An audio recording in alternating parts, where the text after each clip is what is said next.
Recording. Good morning. Today we're doing Paul Hewitt's Conceptual Physics, Chapter 34 on electric circuits. Okay, so remember, charge, when we talk about electrical charge, it's usually we're just talking about electrons. So charge is just usually electrons. And remember, we like to measure charge in units of coulombs. We like to measure charge in coulombs.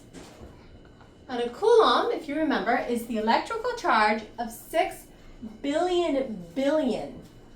So 10 to the 18, 6 I wrote 18 zeros after. So 6 billion electrons. And it's a lot easier just to say 1 coulomb is 6 to the 10 billion, well 6 to the 18, so 6 billion electrons. That is what 1 unit of charge is. Now remember, if charge is moving, then we call it current. So current is just moving charge. Current is moving charge.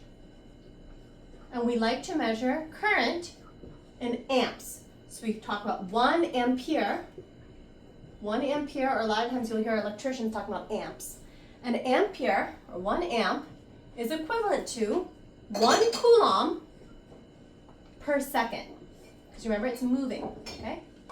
So if we say this wire has 1 amp of charge moving through it, what we're actually saying is that 6 billion electrons per second. If you took a cross section of the wire, and you just measured 1 point on the wire and counted like a cross section of that wire, and you counted how many electrons are flowing through it, you get 6 billion per second. That's 1 amp. So 14 amps of current is actually 14 coulombs per second. So 14 amps of current, you can see, is 14 times the current of 1 amp. A lot of times the wire circuits in your house are rated for how many amps of current can they take. And so usually you have like 15 amp circuits in the living room and like 20 amp circuits in more high usage areas like the kitchen. There's even, anyways, that's what your breaker box is doing. You go to your breaker box and you look at it, and it's got different circuits rated at 20 amps, 15 amps. That is measuring how much current can flow through the wiring that they built for that circuit. And that is how many coulombs per second. Okay, so if a current is 7 amps, that is exactly half the electrons flowing through the wire as a 14 amp current. Now, this is all kind of intuitive, charge and current. A lot of people get confused when you start talking about voltage. They're like, well, if we've already got current, what's voltage? Voltage is actually just the potential difference. Yeah, let her in. Let her in. All right, so voltage is like the potential difference. So think of like a waterfall. You've got a waterfall coming down, flowing down, in this pool here. The voltage is like the height of the waterfall, okay? I ran! What's the matter, sweetheart? Grab okay, this! okay, just stop it. It's okay. Just set it back up. I'll come right back. Just pause it and set it back up. Don't stop. It's unpaused. Okay, so voltage is this potential difference, so like a potential energy difference. This is why the water goes down the waterfall. The water going down the waterfall, that's like the moving charges. This is like the current, okay? This is the current, is the actual water. The charges, the moving charges, the current is like the water coming down the waterfall. The voltage is the potential energy drop. We can't see all of you. So with no so for example, if you just have a bucket of water that looks like this, and it's just sitting perfectly still, this water, this has no potential energy difference. It's all perfectly level. Let me draw a better picture. Okay, so suppose we've got 2 buckets. Sweetheart, wait. And there's a lot of water, and this one has a very low level of water, okay? And we connect it with a tube. Well, you know from playing around with this sort of thing when you were young, that the water will squirt from the high pressure bottle to the one with very little water, and it will squirt. There will be a current of water through this connecting tube until both waters are at the same level, and then there isn't going to be a current squirting through here. It's just going to hang out. So what's going on here is there's a current as long as there's a potential difference. As long as there's a potential difference, sweetheart, will you pause the video? I just unpaused it. So as we can see in this system, where we've got these two buckets of water, one with a lot of water in it, one with very little, and connected by a tube, the water will rush through. We will get a current of water through this. We already did. And it will rush through until it is even. And when the levels of water are the same, there's no potential difference between the pressure here and the pressure in there, then there will be no current here. In the same way, in an electrical circuit, the voltage is like supplying that drop. The height of this waterfall is why the water's rushing down. If there was no height of this waterfall, if it just looked like this, the water would just sort of sit in like a little pool. Like a very perfect to a still pool of water. The water's not moving, there's no current. Because there's no potential drop, there's no voltage. The voltage is like the height, it's like that potential energy, that pressure that moves, that produces current. Without voltage, there is no current. But it is what is actually moving is not the voltage. What is moving is the current, is those electrical charges going from point A to point B. That is the current. What's your question? How does the water get up there to fall down the water? Okay, so supposing there's a river going along up, and then there's a cliff, and then it goes way down the cliff into a lake. So it starts on a cliff? Let's say the water is just going along, and then goes down the cliff. How does it get on the cliff? Well, suppose the rain drops from above onto the clouds, from the clouds onto the mountain. Okay, so voltage is like that potential difference. This is like, sorry, can you start with me? This is like the potential energy drop. That's the voltage. Voltage is giving the push. Current is just the moving electrical charges. So, can you have voltage with no current? Yes, you can have voltage with no current. If you've ever held up a battery, like right now, these batteries in my battery case, I switched it off. There's voltage here, but no current. No charges are moving, but I do have potential difference of 1.5 volts per each of these batteries. It's because I broke the circuit by turning the off switch off. But here, see, I can take this battery out. This battery here has 1.5 volt difference across the terminals, but they're not connected, so there's no current flowing. There's no charge moving. In the same way that I could take this situation here where all this current is flowing, and then suppose I plug it. I stick a plug right here. There is no current, but there's pressure. The same way that this waterfall is coming. Suppose I build a dam right here, okay? Current dries up. There's no more current, but there's pressure. A dam is when you build a thing to stop like a river from going. So here, I still have that potential energy. I still have that voltage drop, but I don't have current because I blocked it up. The same way this guy, there is a voltage difference across the terminals, but I'm not connecting them, so it's not moving. In the same way, you can have another way to think about voltage and current is a water tower. So some of you know water towers are how we can turn on our faucet or wherever, and water comes squirting out of the tap. Well, we know that the pipes under the house are actually lower than the sink. So why is it that when here I'm in my house, and I know the pipes are coming in the ground, so why is it when I turn my little faucet on, water comes rushing out? Why is it that water comes rushing out when I turn the water? Because look, the pipe is lower. Well, that's because my pipe in my house is actually connected, probably to some hill over here, to a water tower. And if you've seen them, they look really weird, like that. Okay, not quite that weird. They look more like this. Usually they try to paint some little slogan on it or something, but that's a water tower. Now, what's this water tower doing? Well, first of all, they pumped up all that water up here, so it's high pressure. Therefore, it's got a lot of pressure here. It will squirt that water through the pipes even lower, and it'll come up. Why? Because my faucet is actually higher up. I mean, my faucet it might be higher up than the pipe in the street, but look how high it is up here. And that's why I get water pressure from that water tower. Now, the water, you can think of the voltage. Remember we talked about the voltage is like that potential energy difference. The voltage, you could think of the water tower, this height here, this is like the voltage. This is like the voltage drop. The current is like the water that's coming out of my faucet here.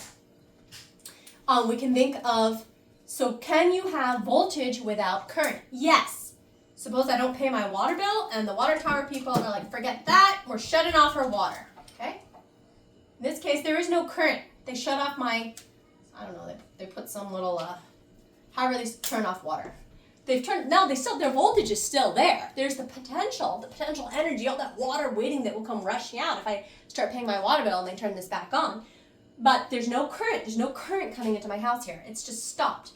Just like a battery that's not hooked up to a circuit. This little battery here, he's got voltage. There's a voltage drop, but there's no current because I'm not letting those electrons migrate from the negative end to the positive end. Just like the water tower guy is not letting the water out into my house. So you can have voltage without current. You can't have current without voltage.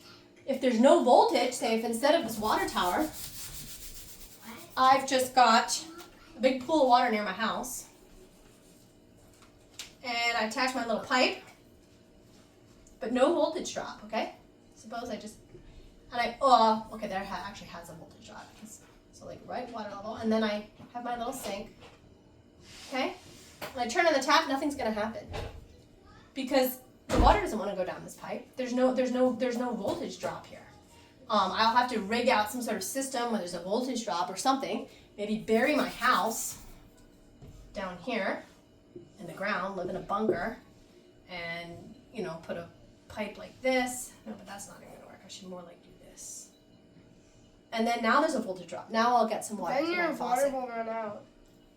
Well, it goes till here, and then there's no the voltage difference. Anyway, so my point is that you can have voltage with no current, but you cannot have current without any voltage because voltage induces the current. Just like water pressure pushes that water through the pipes and out of your faucet. You need water pressure to get the water out of your faucet. If there's no water pressure, you turn on your faucet, and even if that pipe is full of water, there's no pressure, it's not coming out. Okay, so let's see. Remember, current is just moving charges. What makes them move? It's that potential energy drop, it's that voltage difference that makes the charges move, that makes the current. It is that potential energy, that is that gravitational potential energy, it's that height difference that makes the water move, the water pressure, like down the waterfall or from the water tower. Okay, remember this wire here, let's see, so I've got this nice little circuit here, both ends, it's these little metal guys connected. I'm going to plug these guys in. So remember, this is not doing anything yet because this circuit is shut. Now I'm going to turn this on, and when I turn it on, well, inside this little box here, okay, here we go. Inside this little box here, it's actually connecting the circuit, okay? This is like removing this.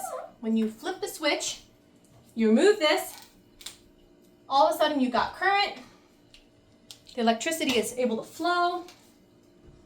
So that's what's going on here. I flip it on and it lights up because now the electrons are free to migrate from the negative end through the circuit, through my LED, to the positive end. Okay. Remember, the electrons are actually in the wire here. They're not empty like an empty pipe. The electrons are actually in this wire here, but they're not moving because there's no pressure difference. It's like the water in the pipe with no water pressure. It's just hanging out. It doesn't matter if I turn my faucet on or off. They're not going to come squirting out. When I've got water pressure, now they're moving. So when I help these little wires come in contact by flipping the switch with that potential difference in the battery, now I've got current. Now I've got the electrons moving. Okay. Remember that there must be a continual voltage drop in order for the current to move. There has to be an actual voltage over that for that current to move. Just like in these tanks, if there's no potential energy difference, if there's no voltage drop between these two guys, there's no current in this. This is just sitting. This water's just sitting. There's current here if there's that potential energy drop. So you can imagine if you want to have a continual current, what you'd have to do is have some way, either have your little brother running, scooping buckets and dumping it into here to keep the water running, or you have some sort of pump instead of your little brother. You have some sort of pump here. Let's say it's like a water wheel sort of thing, and it's pumping the water out into this end. So this pump here is maintaining that water pressure difference, so the water will just keep rushing through. In the same way, you've got various things with electronics that are kind of like that pump, maintaining that difference. Okay, so remember current's the flow of charge. So what is the flow of charge? We're talking about electrons. Now in solids, like metal wires, that's the conduction electrons. Remember the kind of free electrons that are running over like the lattice work. The protons of the solid are just hanging out. They're just there because they're what would make up the crystal structure of a solid metal. That's why it's solid. So you remember the nucleus is the protons are just hanging out of the wire, and the conduction electrons are kind of floating around or moving around in it, moving this way, okay, through it. That's like when you have current through a solid. Now, when you have current in a fluid, like a gas or a liquid, you have a different situation because now the entire molecule can actually move. So when you have like electrolytes in water, what you actually have in there, since it's not a solid crystal structure, you've got your electrolytes, or often your ions. What's an electrolyte? They split, so often like those salts and stuff split, and one of them gets more of the like ionic bonds and all that. One of them gets more of the electrons than the other guy. So one guy will be negatively charged, one will be positive charged. Electrolytes, they're like salts that break down in water into ionic charges. So now when we have a flow of charge, we could actually have positive charges because remember they're floating around. They're not bound into a crystal structure now. So now we've got, you've got electrolytes moving this way and that way. That's why there's a lot of like wet cell batteries and things like that. So here we've got, like battery acid. When you've got like a fluid, it makes it a lot easier for those charges to move around. Okay, now remember, electric pressure is like water pressure. It's the potential energy. It's the potential energy difference that induces the charge. The voltage induces the charge. I feel like I'm just repeating the same thing here a lot. That potential energy difference induces that charge. So the potential energy drop per coulomb of charge moving between point A and point B, that is what the voltage is. So here, we've got this image with this, but now let's imagine, let's just build so here I've got a 9-volt battery, okay? That means there's a 9-volt drop. So there's 2 cells in this battery, here's something. There's a 9-volt drop between the positive terminal and the negative terminal, okay? So this is like, now we know there's a net, so now we're gonna connect it to a wire. We've got our little LED bulb, very strong LED bulb that can make it through. Nice, this is our little LED bulb, the little wire filament. And then it's connected to here. And usually we've got like an on-off switch. So we've got our on-off switch. Okay, so that's off because there's no circuit. So this might all be, positive 9 volts, and this is 0 volts, so there's a 9-volt difference. This might all be positive 9 volts, or the 0 volts, or you could say positive 4.5, negative 4.5. Anyway, so we've got this difference. We break that circuit. It doesn't matter if this is positive 9 volts and this is 0, nothing's happening. Now we put the on switch, and usually there's some little mechanism that will shut the circuit for you. And now all of a sudden, the electrons from the negative side are flowing through your wire filament, and that's making light and going down to the positive side. So the potential energy difference per coulomb of charge moving between point A and point B, see from point A to point B, per unit of charge is the voltage. And so it's a 9-volt drop with the terminals of a 9-volt battery. Remember, the bigger the voltage drop, the more charges will move. Just like the higher that waterfall, the bigger that difference is. You could have a tiny little waterfall here and it's just gurgling a little bit of water. You get a tall waterfall, it's thundering down like Niagara Falls. The greater that potential energy drop, the more current will want to come. So we know that voltage is proportional. We write I for current. I stands for current, V stands for voltage. So we know from all of this that the more voltage you've got, the more current will come. A little itty bitty waterfall here is going to get less current than this great big huge potential drop. So we'll say, okay, so voltage is proportional to current. Okay. Now remember, the voltage isn't going anywhere. This is the potential drop. This is the voltage. It's the current that goes somewhere because the voltage induces it. Okay. I somehow printed 2 copies of every page. Sorry. Voltage. Okay. Okay, so another way to think about this is you are falling out of a 9-story building. Okay? Where are you gonna live? All right, yeah, say that they've got, I don't know, a big net or something to catch you on a trampoline. Okay, so you are falling. Okay? Would that let you live? The voltage is the potential energy difference that's created by the force of gravity, the gravity field. That's the voltage. You are the moving charges. You are the current that's falling. So we wouldn't say like, oh, the voltage is moving. The voltage is not moving. You, the current, the charges, you are the current. You are falling. The voltage stays the same. Now, you would not fall if you're standing on the ground here. You would not fall. There would be no current. You are the little charge. You're standing there, but the charge isn't moving. Charges still exist. Charges exist in that wire that has no voltage across it. Those electrons exist, but they're not going to move because there's no voltage. In the same way, you, just hanging out here, standing on the ground, you're not moving because there's no voltage or here, potential energy of the gravitational field. Up here, 9 stories, now you're falling. Okay. Now we'll talk about resistance. We've talked a lot about the difference between current and voltage. And now we will talk about current, remember, is just moving charges. Voltage is that potential energy drop that makes the charges move. What is resistance? Okay, so resistance is like as you're sending those electrons through anything. So let's say it's a metal wire, okay? So remember it's a solid, so we've got our crystal lattice structure of our metal. So we've got, on a molecular level, these are all the nucleuses, all the insides of the atoms, protons, neutrons, etc. And now you've got your conduction electrons moving through it. So you induce a charge, all those little conduction electrons, here I'm going to make them green. All those little conduction electrons are moving, okay? They're moving. This is your current, okay? They're moving through the lattice. Now, they do kind of bump into the other atoms and things like that. So depending on what material you have, say copper is a better conductor, I think, than aluminum. I think that's why now they don't let you wire houses with aluminum anymore, because the wires don't get as hot. They don't bump and collide and do funky stuff as much. So the resistance, how much resistance, you can kind of think about it as marching. Suppose you've got an army, and you're marching that army through a crowd of people. If you've got a jam-packed crowd of people jostling in every direction, your army is going to have a really hard time fighting their way through the crowd. Versus if you've got a crowd of people that are all standing in really orderly lines, your army is just going to filter right through the lines. So in the same way, different materials have different levels of resistance.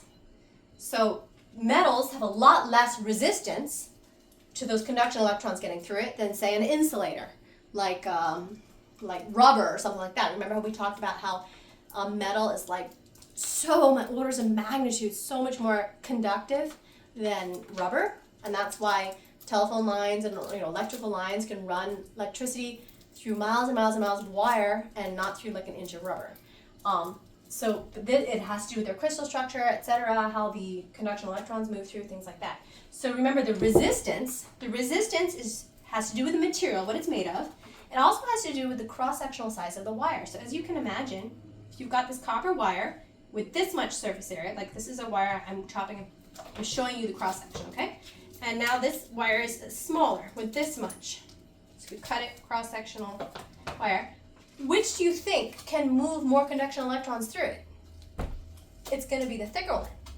This is why people want the extension cords that have much thicker wire. The thicker your wire is, the more amps of current, more charges, more electrons, more amps of current, it can move through it. If you've got a really thin, wimpy little extension cord, it's not going to be able to move because it physically can't. There isn't as much surface area for these little conduction electrons to migrate their way through than a nice thick wire. Length is another thing.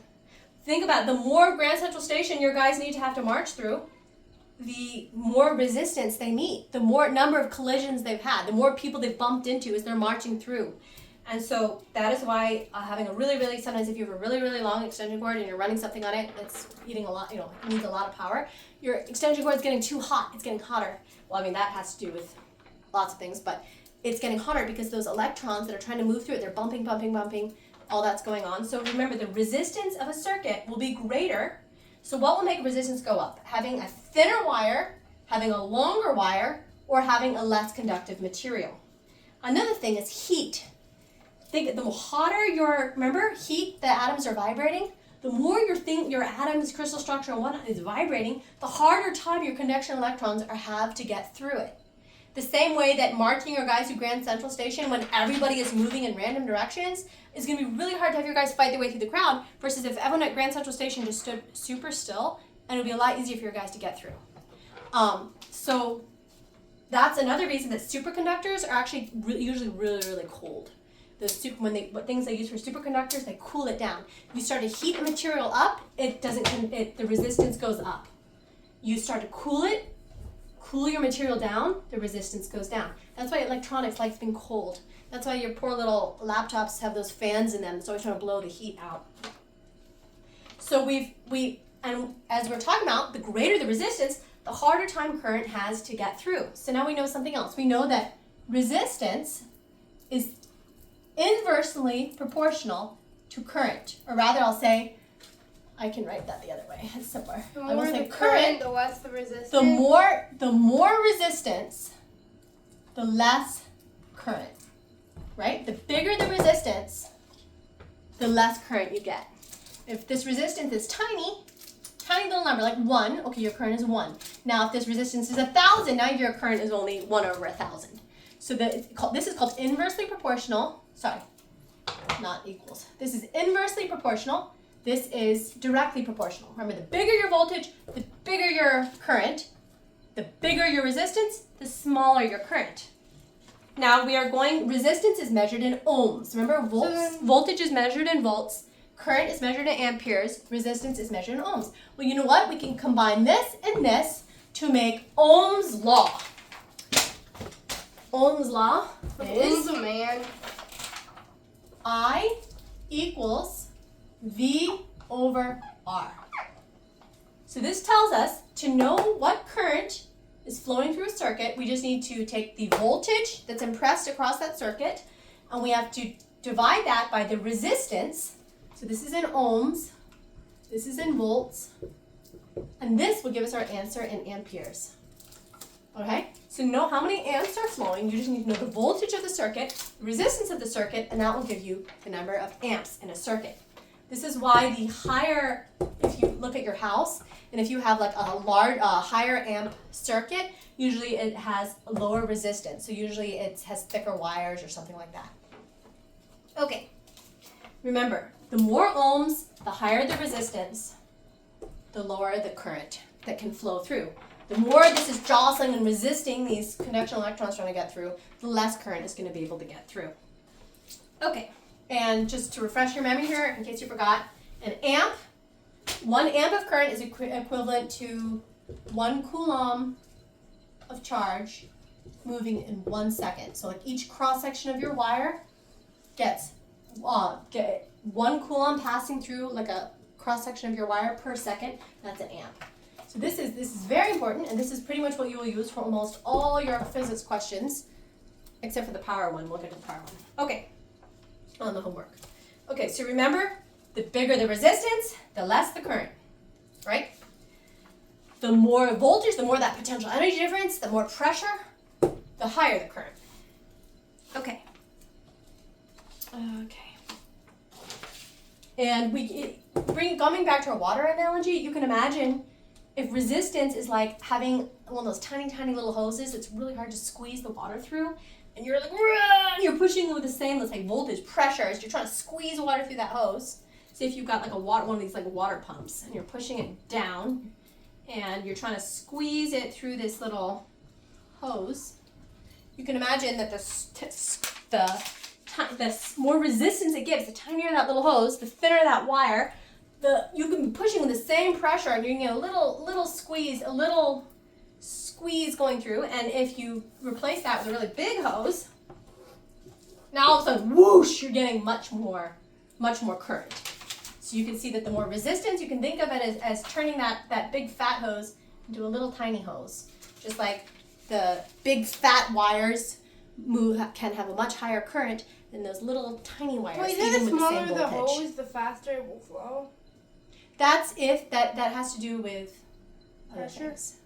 It will not necessarily, that has to do with the smaller the hose, the faster it flows for, all right, that has to do with geometry and other things. But just imagine here, you can actually move a lot more water. Think about it, you can move a lot more water, a lot more volume of water with that big fat hose than with that little hose giving the same pressure on the top. Okay. And second one. So we can use this to say, all right, you've got a circuit. And let's draw a little resistor here, okay? This is our little resistor, okay?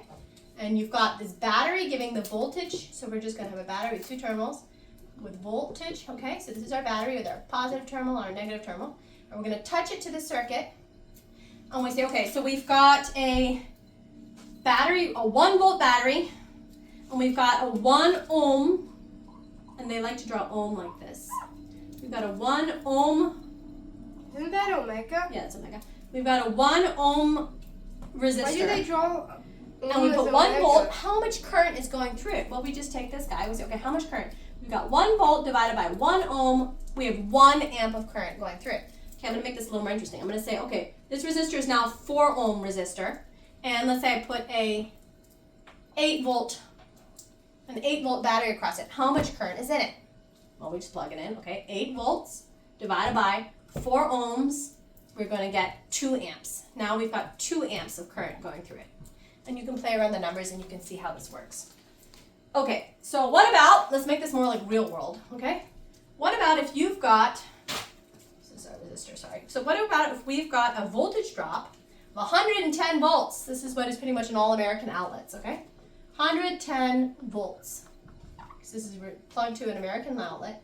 So we've got 110 volts here, voltage drop across these 2 points. And our toaster oven, or whatever this is, has a resistance of 10 ohms. How much current is flowing through our toaster, whatever this thing is?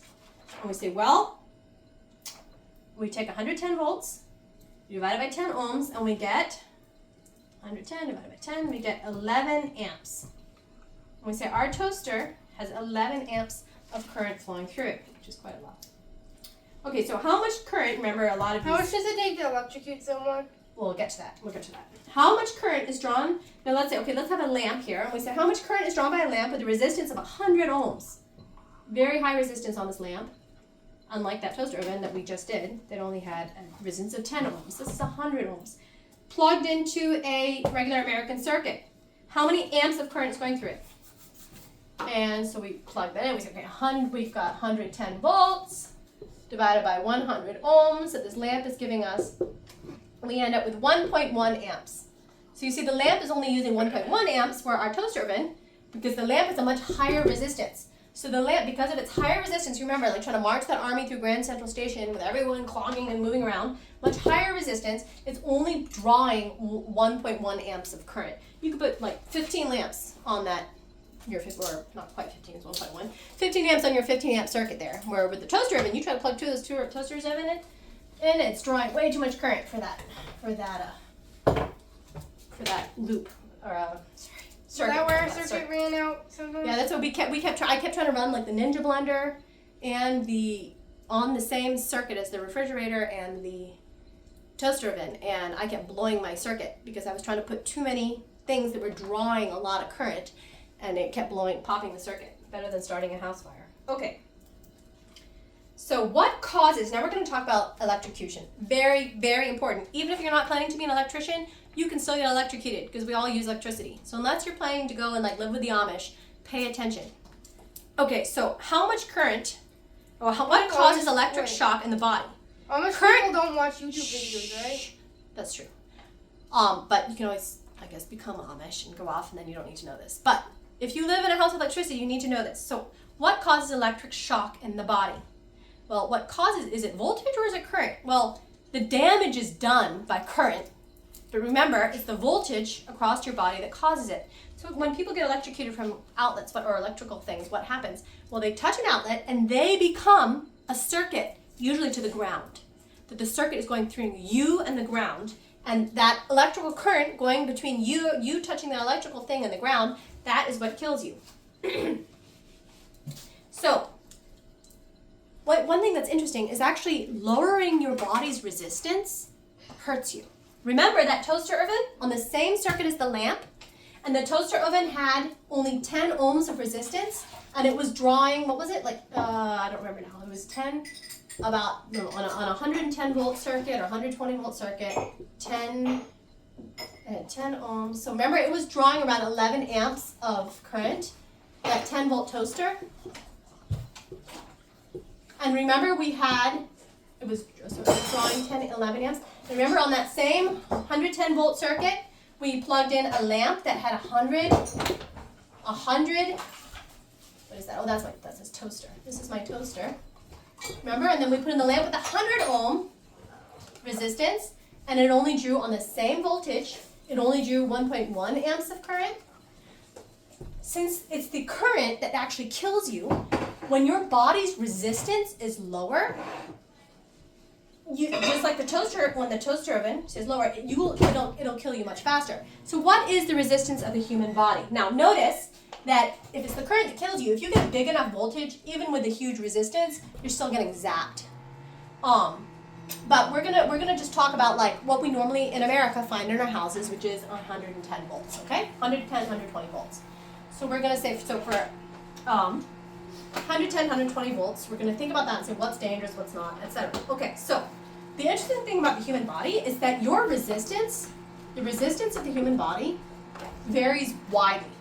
If you are so dry, super dry skin, and you're wearing thick rubber shoes, because remember, being electrocuted has to do with when the current, when you touch the thing at, I don't know, 200 or 120 volts, when you touching the thing, oh, sorry, that was your arm. When you touching the thing at 120 volts, goes to ground, which is 0 volts, what kills you, here's my green, what kills you, remember, is you becoming a path. That thing at 120 volts, big path, lower potential, like the waterfall, that's what kills you, is that current going through your body. Isn't that a higher potential? What? It's going from 120 volts to 0 volts. The ground, the earth, 0 volts, everything is 120 volts. Okay, so the resistance of the human body can vary widely if you're super dry skin and you're wearing thick rubber shoes. So remember, rubber is not very conductive. So that thick rubber shoes is helping insulate you from the earth. If you're wearing thick rubber shoes and your skin is very, very dry, then your resistance The camera can be fell huge. down. Oh, can you set it back up? Is it still recording? So super dry skin, big rubber soles on your feet, you have a resistance of 500 ohms, okay? So you touch that 120 volt circuit, you have a resistance of 500,000 ohms if you're very dry with thick rubber shoes, and you only get, I mean, you can see it's pretty small, so let's say 1, 2, 3, 0.12 divided by 500, yeah, 0.24. So you don't die? And so then you get a current of 0.0024 amps. Very low current. You Okay? die. However, if you are soaking wet, especially if that water isn't pure water, which most water isn't, so let's say salty water, so you just came in from a dip in the ocean, the resistance of the human body, if you are sopping wet in salt water, is only 100 ohms. So being soaking wet barefoot in salt water, or barefoot, and you're wet, dripping, now look how much smaller your resistance is. So now you plug in your 100 ohm resistance into that 120 volt circuit. Can you see this? Can you see this, sweetheart? Yeah, but that's... And now you've got a current of 0.12 amps. That's a huge current to go through the human body. Okay, so to get a sense here, what do I want? So it's better to Can you see this part? Can you see this part of this? Yeah. So can you see this? Okay, so how much kills? So if you have this much current go through your body, this much of an amp, so 1,000th of an amp, you can feel that, just tingly. Ooh, tingly, like when a kid licks a battery or something. Oh, I feel it. That tingles.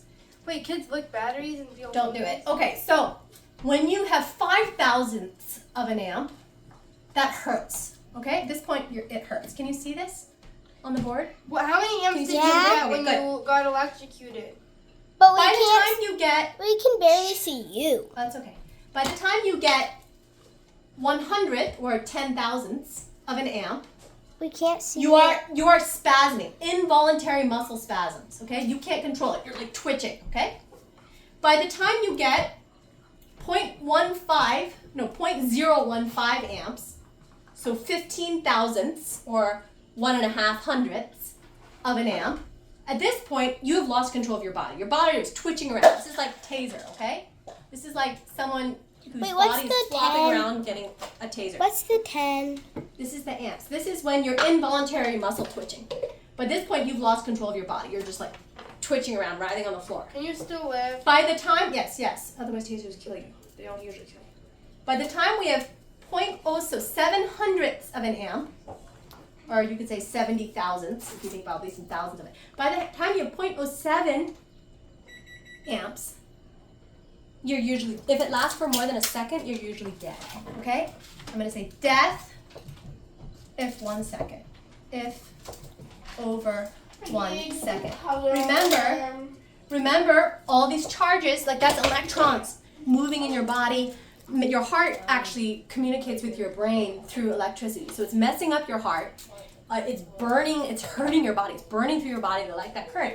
This is fatal. So look, this one, super dry with rubber shoes, touch the thing, you don't die. Super wet, 0.12 amps. I mean, you are dead if you're sopping wet and you just, touch the circuit in a normal house. This is why. Wait, sweetheart. Wait. Okay, so it's a good thing we scanned it in. We'll print it out. Wait, can you pause it? It's unpaused. Okay, so you can see this is why the law states you need to have GFCI outlets in places where people can be wet. Because look, when people get wet, the amount of current that can flow through your body is so much more. So bathrooms, people are often wet and usually barefoot in bathrooms, and kitchens, you can get wet. So kitchens and bathrooms, the law states, I think housing code, that you need to have not just rely on the circuit way out the breaker box out at the circuit breaker in your breaker box, because by then you could already be dead.